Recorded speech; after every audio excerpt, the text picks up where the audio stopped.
Mahendravaram city MLA Adireddy Srinivas పై YCP నాయకులు చేస్తున్న ఆరోపణలు పూర్తిగా అవాస్తవమని కూటమి ముస్లిం మైనార్టీ నాయకులు స్పష్టం చేశారు. కూటమి ప్రభుత్వం మైనార్టీల సంక్షేమానికి కట్టుబడి పనిచేస్తుందని, రాష్ట్ర వ్యాప్తంగా సంక్షేమం అభివృద్ధికి పెద్దపీట వేస్తుందని పేర్కొన్నారు.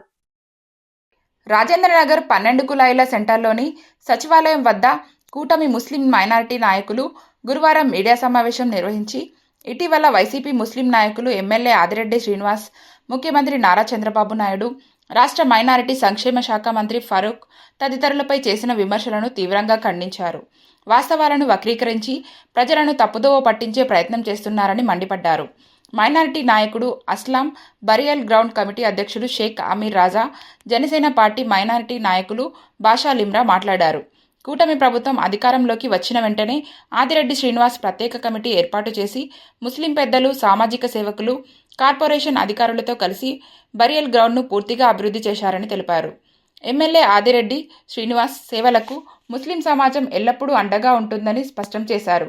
ముస్లిం మైనారిటీ నాయకులు చాంద్ బాషా, సయ్యద్ అబ్సరీ, ఎస్కే బషీర్, జనసేన బషీర్, మహబూబ్ ఖాన్, మహమ్మద్ బాబా ఖాన్, మదీనా సాహెబ్, సత్తార్, అహ్మద్ ఉన్నీషా, బాషా అష్వర్ ఖాన్, బషీర్, షబ్బీర్ తదితరులు పాల్గొన్నారు. బరీల్ గ్రౌండ్లో ఆమ్కాస్ కవర్సన్లో కుక్కలు మాంసం ముక్కలు లాగేసి బరీల్లోంచి గోరీలోంచి లాగానన్నావు. నువ్వు ఒక చనిపోయిన ఒక మరుహం మీద ఇలా అబద్ధపు వ్యాఖ్యలు చేసావు. ఆ అల్లాని మేము నమ్ముతాం, ఆ అల్లా నిన్ను చూసుకుంటాడు. ఖురాన్ని మేము నమ్ముతాం, ఆ ఖురాన్ ఆధారంగా నువ్వు జవాబు చెప్పాల్సిన పర్లేదేనా, నువ్వు జవాబు చెప్పాల్సిన రోజున నువ్వు ఖచ్చితంగా అల్లాకి జవాబు చెప్పాలని చెప్తున్నాను. అదేవిధంగా 2019-24 గడిచిన ప్రభుత్వం మీ ప్రభుత్వమే కదా. రాజమండ్రి నగరానికి 100 కోట్లు 1000 కోట్లు నిధులు తెచ్చామని చెప్పి మీ ఎంపీ గారు, మాజీ ఎంపీ గారు భర్త గారు అన్నారు కదా. మరి 2019-24లో ఏంటి కబర్స్థాన్ పరిస్థితి ఏంటిది? దట్టమైన అడవి అంటారు దీన్ని, బరియల్ గ్రౌండ్ అనరు. ఇదిగో ఇది ఇక్కడ ఏదైతే ట్రాక్ ఉందో అది కనబడిన పరిస్థితి చూడండి. ఇది ఏదైతే ట్రాక్ ఉందో అది కనబడిన పరిస్థితి. మరి మా హయాంలో ఏంటి? నువ్వు ఛాలెంజ్కి రా, కబర్స్థాన్కి వచ్చి చూడు. గోడలు పడిపోయినాయి, గేట్లు ఊడిపోయినాయి. ఇలా అబద్ధపు అసత్య వాక్యాలు చేయడం కాదు. ఇది చూడు ట్రాక్ ఎలా కనబడుతుంది, ఎంట్రన్స్ కూడా ఎలా ఉంది. ఇది మా మైనార్టీ పట్ల మా ఆదిరెడ్డి వాసు గారికి ఉన్న చిత్తశుద్ధి, ఏ విధంగా మేము వర్క్ చేసాం అనేది తెలుస్తుంది. నువ్వు నీ రాజకీయ ఎదుగుదల కోసం మీ భర్త గారి దగ్గర కూర్చొని భజన చేసుకో, కావాలంటే ఏదైనా మాట్లాడుకో.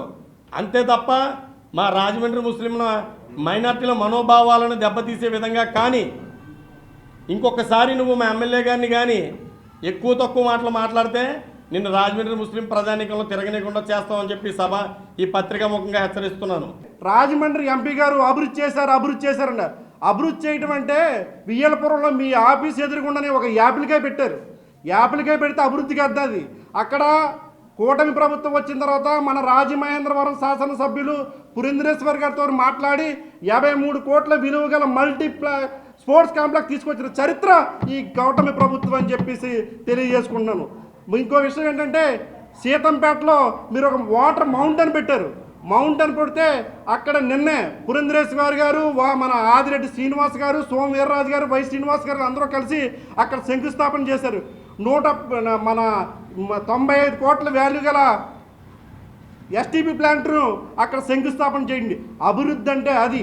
మీరు చేసింది ప్రతి సెంటర్లోని 4 టైల్స్ 4 లైట్లు పెట్టి ఫోటోలు తీసుకోవడానికి రీల్స్ తీసుకుంటే అది సుందరీకరణ అంటారు, దాన్ని అభివృద్ధి అంటారు. ఈరోజు రాజమహేంద్రవరంలో ఎక్కడ ఏ గుంతలు ఉన్న రోడ్లు ఎక్కడ చూసారా? మొత్తం రాజమండ్రిలో రోడ్లు వేయడంలో కానీ అదేవిధంగానే అన్ని మసీదులకి ఇఫ్తార్ విందుల్లో పాల్గొని ఏ మసీదుకి ఏ సమస్య వచ్చినా కూడా ఆయన చేయటం, మసీదుకి కావాలని చెప్తుంటే సొంత ఆయన భవానీ చారిటబుల్ ట్రస్ట్ ద్వారా అనేక లక్షల రూపాయలు నిధులు పెట్టి మసీదులు రిపేర్ చేయడం, అనేక సేవా కార్యక్రమాల ద్వారా అనేక మంజూరు చేస్తుంటే మీరు ఏదో ప్రెస్ మీట్ పెట్టి ఏదో మాట్లాడడం, మేము కూడా వైఎస్ఆర్సీపీలో మైనార్టీలు ఉన్నామని చెప్పేసి తెలియపరచడం కోసం కల్లిబుల్లి మాటలు మాట్లాడొద్దు, అలాంటి తప్పుడు మాటలు మాట్లాడొద్దు అని చెప్పేసి ఈ సందర్భంగా తెలియజేసుకుంటున్నాం. గౌరవ శాసనసభ్యులు అలాగే మాజీ శాసన మండలి చైర్మన్ ఎంఏ షరీఫ్ గారు కూడా ఆ స్కూల్కి నేరుగా వచ్చి అక్కడ అధ్యాపకులతో మాట్లాడి, విద్యార్థుల తల్లిదండ్రులతో మాట్లాడి ఈ స్కూల్ని ఉర్దూ మీడియంలోనే కంటిన్యూ చేసే విధంగా, అలాగే ఇంగ్లీష్ సబ్జెక్ట్ కూడా ఉండే విధంగా దాన్ని కొనసాగిస్తామని మాటిచ్చి ఈరోజు ఉర్దూ టీచర్లను కూడా అక్కడ ఏర్పాటు చేసి ఆ స్కూల్ని కొనసాగించేటటువంటి పరిస్థితి. ఇలా చెప్పుకుంటూ వెళ్తే మైనార్టీలకు ఎక్కడైనా ఏదైనా అన్యాయం జరుగుతుంది, మైనార్టీలకు ఎక్కడైనా ఏదైనా ఇబ్బంది ఉంది అంటే ఆ క్షణాల్లో అక్కడ మన ఎమ్మెల్యే వాదిరెడ్డి వాసు గారు వచ్చి ఆ సమస్యలను పరిష్కరించడం జరుగుతుంది. మరి ఒకసారి చూస్తే ఆయన అంటారు, ప్రభుత్వ నిధులు మీరు ఎందుకు ఖర్చు పెట్టరు, మీ సొంత నిధులు ఎందుకు ఇస్తున్నారు అంటే, అన్ని మసీదులు కూడా, అన్ని కమిటీలు కూడా వక్ఫ్ బోర్డుకి, గవర్నమెంట్కి సంబంధించినటువంటి అనుసంధానమై ఉండవు. కొన్ని మసీదులు, కొన్ని మద్రసాలు ప్రైవేటీకరణలో ఆ సంఘ పెద్దల చేతుల్లో ఉంటాయి, ఆ ప్రాంతవాసుల చేతుల్లో ఉంటాయి.